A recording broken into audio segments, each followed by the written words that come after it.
কুষ্টিয়ার মিরপুর উপজেলা প্রকৌশলী জহির মেহেদী হাসানকে লাঞ্ছিত করা সহ উপজেলার বিভিন্ন দপ্তরের কর্মকর্তা কর্মচারীদেরকে হুমকি ও লাঞ্ছনার সাথে জড়িত ব্যক্তিদের শাস্তি এবং উপজেলা পরিষদের নিরাপদ কর্মপরিবেশ নিশ্চিতের দাবিতে এক মানববন্ধন অনুষ্ঠিত হয়েছে। মানববন্ধনটি করেছেন উপজেলা পরিষদের বিভিন্ন দপ্তরের কর্মকর্তা কর্মচারীবৃন্দ। বৃহস্পতিবার ২০ ফেব্রুয়ারি বেলা ৩টার দিকে উপজেলা পরিষদের সামনে এ মানববন্ধন করেছেন উপজেলা পরিষদের বিভিন্ন দপ্তরের কর্মকর্তা কর্মচারীবৃন্দ।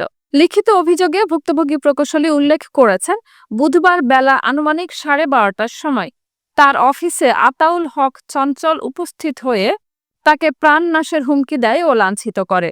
এ ঘটনায় জড়িতদের দৃষ্টান্তমূলক শাস্তির দাবি করেছেন তারা।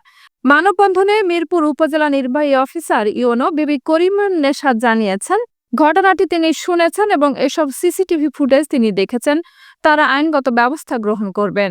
মানববন্ধনে উপস্থিত ছিলেন উপজেলা নির্বাহী কর্মকর্তা বিবি করিমুন্নেছা, উপজেলা সহকারী কমিশনার ভূমি কাজী মোহাম্মদ মেশকাতুল ইসলাম, সহকারী কৃষি অফিসার মতিউর রহমান, উপজেলা প্রাণী সম্পদ কর্মকর্তা আব্দুল্লাহিল কাফি, উপজেলা পল্লী সঞ্চয় ব্যাংকের ম্যানেজার সোহেল রানা সহ মিরপুর উপজেলা বিভিন্ন দপ্তরের কর্মকর্তা এবং কর্মচারীবৃন্দ।